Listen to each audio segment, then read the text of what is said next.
Joshua 9. The snare of Gibeon. As we advance in the study of our chapters, the enemy presents himself under new aspects. Satan knows how to make war, he knows how to place his batteries, to attack openly, and to overwhelm by numbers, but he also knows how to employ subterfuge, to deceive by craft, and to ensnare. Jericho, as an obstacle, gave way before faith, but Satan is not discouraged, he gets at Israel by means of their lusts, and the accursed thing enters into the camp, he occupies the soul with past victories, and self-confidence takes possession of the heart. Israel, forgetful of the whole armor of God, is caught in the enemy's nets. But Satan's victory is the school of God for the righteous.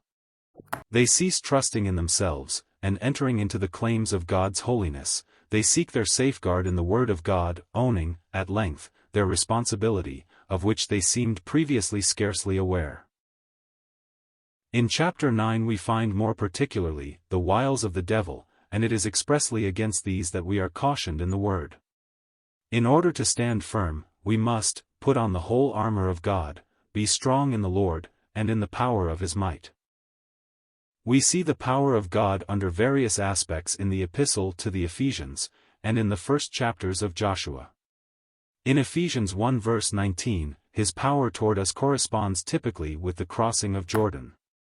In chapter 3:16-20, his power in us corresponds with the divinely spread table in Joshua 5, and in chapter 5:10, his power with us, and the armor, in its various parts, corresponds with the conflict with the power of evil, such as we see in the succeeding chapters of Joshua. We have already seen what vessels God takes up, through which to glorify himself in this conflict, creatures so weak, that their only resource is to depend on him. As I have often said, God makes use of two classes of instruments to accomplish his work. First, those who have no value in themselves. God hath chosen the foolish, weak, base things of the world, and things which are despised, and things which are not. 1 Corinthians 1 verses 27 and 28. Could stronger language be used to convey the nothingness of the vessels God deigns to use? But he also takes up instruments which are of great value in the eyes of men and to themselves. Saul of Tarsus was a man looked up to, learned, religious, energetic, conscientious. To all appearance he lacked in nothing of that which God could turn to account. Yet God lays hold of him, strikes him to the ground, on the way to Damascus, and, so to speak, breaks the vessel to pieces. Then he says, "Now I can use him." The consciousness of our nothingness as instruments keeps us in constant dependence on the hand which makes use of us, and this is the pathway of power. It was thus at Jericho, but the people had yet to learn that without dependence they became the prey of Satan. In closing the description of the armor, the apostle adds, praying always with all prayer and supplication in the Spirit, and watching thereunto with all perseverance, Ephesians 6 verse 18. Prayer is the expression of dependence, continual, persevering prayer is the expression of habitual dependence.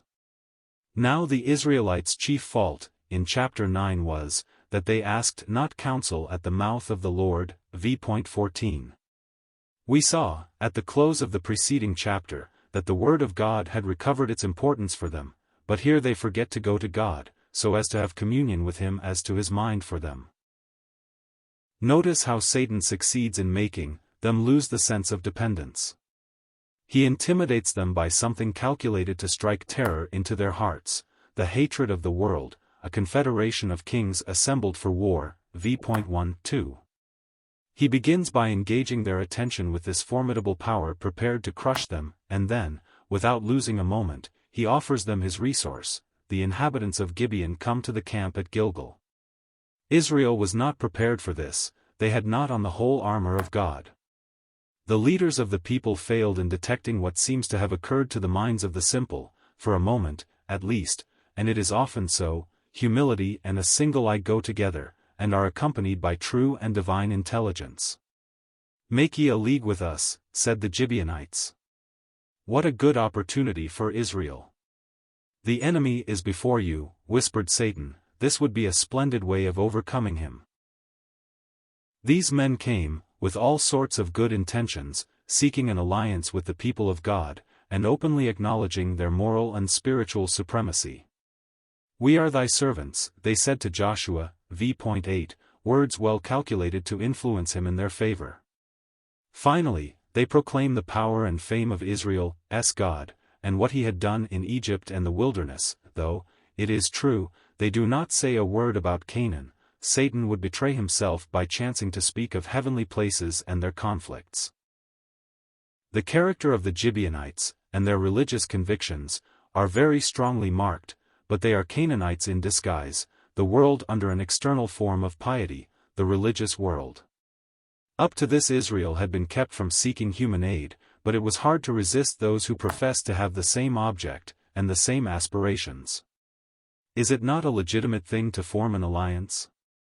"We own Jehovah, as you do, and, in case of need, we could cooperate with you as your servants." Ah! How little the children of Israel suspected at this moment that the Gibeonites were those very Canaanites whom they were commanded to drive out from the land of promise. They are caught in the enemy's net, having neglected to take counsel of the Lord, and, as a sign of fellowship, they take of the victuals of these men. The treaty is concluded, the world is introduced into the midst of the congregation of Israel. What a diabolical artifice! Satan suggests to the people the introduction of the world into the camp, as a method of conquering the enemy, thus offering himself as a means of overcoming himself. He knew well that the moment he had succeeded in bringing in this element, the way would be paved for everything else. Do not these things remind us of the Church's history? The hearts of the Lord's people had begun to be corrupted as early as the days of the apostles, by the outward attractions of a religion suited to the earth and the world, which was creeping in everywhere, and which obscured the heavenly position, its interests and hopes, beguiling souls into an alliance with the world which had crucified Christ. Satan gained his end. He set up his throne in the midst of the church, and the apostle was obliged at length to say, "Among you, where Satan dwelleth," Revelation 2 verse 13. Henceforth, alas! It is no longer a question merely of conflict with enemies outside, but of standing against the power of evil in the church. But the grace of God is with Israel, and although this chapter gives us the entrance of evil into the congregation, we do not find its development. God delivers us from certain consequences of our sin, and allows others to remain. The people of God had to undergo the mournful experience of keeping the Gibeonites in their midst, as a lasting witness to their failure. Having begun by murmuring against the princes, the children of Israel are brought eventually to a truer sense of their duty. There was but one thing to do, namely, to bear with the Gibeonites in their midst, whilst keeping them in the place of the curse. "Now, therefore, ye are cursed," said Joshua unto them, v.23. Israel could only view them as an accursed race. The judgment of the king of Ai was pronounced, not executed, upon them, and in the meantime their safety lay in the name of Jehovah. Israel could not touch them, they must bear their humiliation, and avoid henceforth having any fellowship with those whom they left under the weight of the divine curse. We, too, in the church have to undergo the consequences of our unfaithfulness, and to be humbled on account of the evil which has crept into the house of God. But, whilst truly alive to this our shame, we shall yet, if faithful, be able to distinguish between what is of God, and what merely bears his name outwardly. The word discerns and reveals to us the mixture, and faith leaves the religious world under the curse, at the same time acting in grace towards it. In 2 Samuel 21 we find another chapter of the history of the Gibeonites, and here we clearly see that God's purpose was in no wise to remove them from the place which they had usurped in the congregation of Israel. Saul, animated by ardent zeal for the congregation, but in no wise for God, being completely ignorant of his mind, had exterminated them. Years pass, and suddenly we find a famine breaking out in Israel. David seeks the face of the Lord, and inquires into the cause of this calamity, and the Lord answers, "It is for Saul, and for his bloody house, because he slew the Gibeonites." The flesh, which has brought in the evil, is eager, above everything, to get rid of it. The way of God is quite otherwise. His children must feel the evil, and it is thus that their communion with him shews itself in an evil day. In Ezekiel 9 verse 4. The Lord tells the angel to set a mark upon the foreheads of the men that sigh, and that cry for all the abominations that be done in the midst of Jerusalem. Those who felt the evil were expressly sheltered from the destructor. Beloved brethren, principles such as these should guide us in these closing days. It is not for us to take the sword, and cut off the evil, but to groan and sigh, saying, "The evil is mine." We cannot purify the place, it only remains for us to humble ourselves, and, at the same time, purge ourselves from vessels to dishonor. This is what a worldly Christian never learns. He is not humbled by the presence of the world in the church, he defends it, and deems it an impossibility to distinguish between the Gibeonites and the children of Israel. Far from pronouncing them accursed, or robbing them of any part of the blessed liberty of the children of God, or declaring them strangers to his people, cf. Deuteronomy 29 verse 11, he would be tempted rather to become their servant, and to cut wood for the house of their God.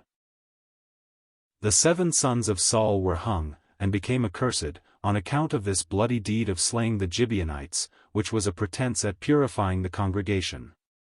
How many similar cases the history of the Church affords! The extermination of heretics, real or supposed, was no other than the crime of Saul, and will be reckoned to its perpetrators. May God give us a spirit of constant dependence upon him, that so we may be enabled to resist the snares of the devil. This chapter gives us only one of his wiles, but, if alive to the danger, we shall discover that his design in every artifice is to turn away our gaze from heavenly things, and so to lower our Christianity, that it should be nothing more than what the world can share in with us.